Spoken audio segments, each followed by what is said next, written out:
ظهرت كلمة أيديولوجيا لأول مرة في التاريخ أيام الثورة الفرنسية، لأن جو الثورة دي كان جو مناظرات سياسية وفلسفية. يعني الكلمة عمرها أكتر شوية من 200 سنة، لكن لو تأملنا تعريفها هنلاقي إن المعنى عمره أقدم من كده بكتير. الأيديولوجيا هي حزمة من الأفكار بتؤمن بيها مجموعة من الناس لأنها بتعبر عن رؤيتهم لسياسات الدولة ونظامها الاجتماعي.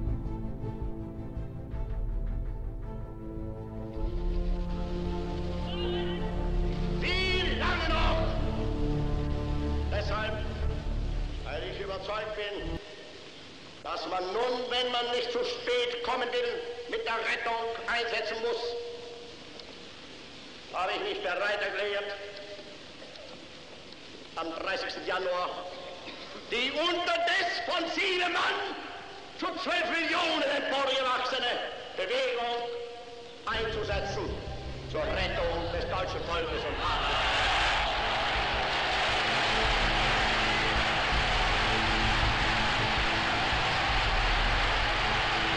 اللافت للنظر إن الدول شديدة التعصب لأيديولوجيتها بتصعد وتتقدم بسرعة جدا، وبعدين بتنهار وتسقط بنفس السرعة. علشان كده المؤرخين والمحللين بيقولوا إن أكبر خطر على إسرائيل مش العرب ولا الفلسطينيين، إنما عنصريتها وتعصبها لصهيونيتها. العبقرية بقى إنك تنفتح على الآخر وتتواصل معاه وتاخد منه اللي ينفعك وتكمل عليه. النموذج الرائع لده قدمته الحضارة الإسلامية خصوصا في العصر العباسي، لما تبنت إنجازات الحضارات القديمة كلها وطورتها علشان تنتج حضارة جديدة، وعلمت ده للحضارة الغربية اللي أخدت بالمبدأ ده ولسه ماشية عليه لغاية دلوقتي.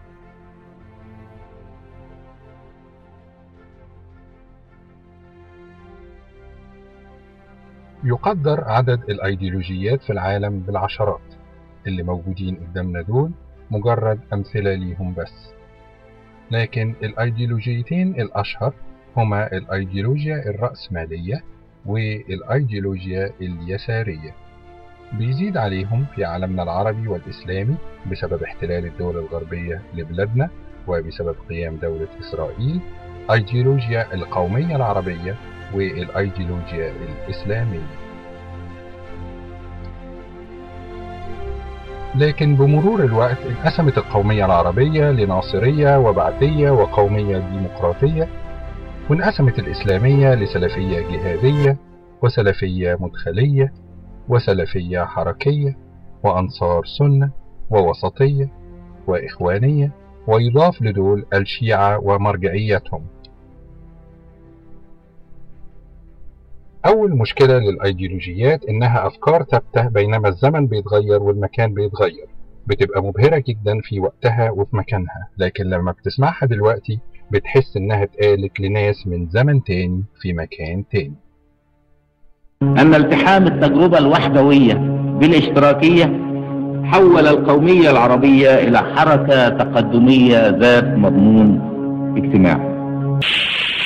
Playa Girón es la primera derrota del imperialismo en América Latina, pero también es una de las primeras derrotas del imperialismo en escala mundial. Se despierta para verte. Aquí se queda la clara la entrañable transparencia de tu querida presencia, comandante Che Guevara. المشكلة الثانية للأيديولوجيا هي الولاء الشديد لها اللي أحيانا بيتجاوز ويعلو على المصلحة العامة ومصلحة الوطن نفسه.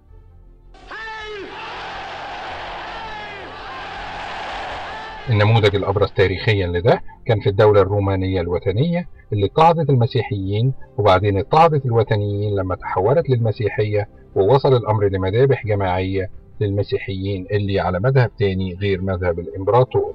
ورغم أن الاضطهاد بالوحشية دي ما عادش موجود في العصر الحديث، إلا أن مشكلة الاستقطاب الأيديولوجي فضلت. أنت سلفي، أنت علماني، أنت ليبرالي، أنت إخواني، أنت شيوعي، أنت رأسمالي. ده اللي كان العالم كله بيعاني منه من وقت نهاية الحرب العالمية الثانية سنة 1945 لحد نهاية الثمانينات. فيما يعرف باسم الحرب الباردة بين المعسكر الرأسمالي الغربي والمعسكر الشيوعي في أوروبا الشرقية، وكان لازم ينتهي، واللي أنهاه هي معاناة الناس. وزي ما اتفقنا إن النظام الأكثر قمعا والأشد تعصبا بيسقط أسرع، وبالتالي كان طبيعي إن النظام الشيوعي يكون الأسرع في الانهيار.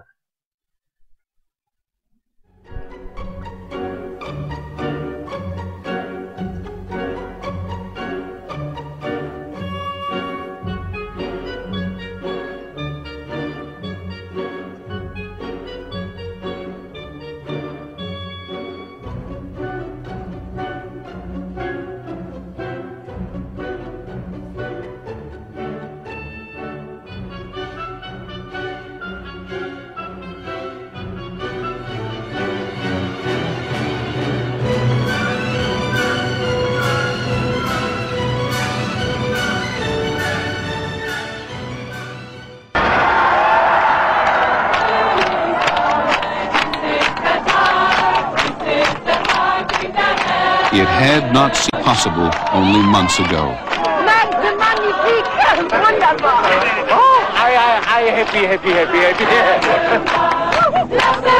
Now anything seemed possible. Romania finally folded.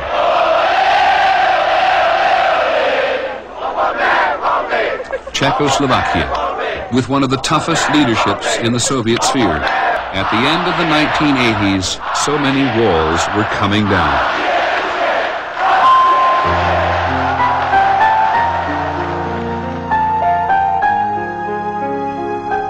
It was a magnificent decade for democracy. ورغم الدعاية اللي عملتها الدول الغربية لسقوط الشيوعية، إلا إنهم أدركوا إن مفيش أيديولوجيا واحدة تقدر منفردة تحل كل مشاكل الناس، فبدأوا في تهذيب الرأسمالية المتوحشة واتجهوا أكثر لسياسات الأمان الاجتماعي. وظهر الطريق الثالث في أستراليا، ثم في بريطانيا على إيد بلير، وفي أمريكا على إيد كلينتون. وبدأ ما يمكن أن نسميه بعصر ذوبان الأيديولوجيات. كل أيديولوجيا بتستعين ببعض آليات الأيديولوجيات الأخرى. حتى الأحزاب الإسلامية زي الإخوان المسلمين أو حزب الوسط في مصر، لو ألقينا نظرة على برامجهم هنلاقيهم بيستعينوا بآليات بعضها يساري وبعضها رأسمالي. الحقيقة العالم كله بيبتدي عصر سياسي جديد، ولو رجعنا بالذاكرة كام شهر لورا بس هنلاقي إن مصر مؤهلة أكتر من غيرها إنها تقود في الطريق ده، طريق التحرر من الأيديولوجيات اللي عطلت السياسيين عن هموم وآلام وأحلام الإنسان العادي.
مش عايز انزل من بيتي راح الانتخابات الاقي الامن المركزي والبلطجيه بتوعهم واقفين بيضربونا. الناس لوحدها يا جدعان يا جدعان.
سألوا الشهيد نفسك في ايه وايه توصينا احنا بيه، قال خلي بالك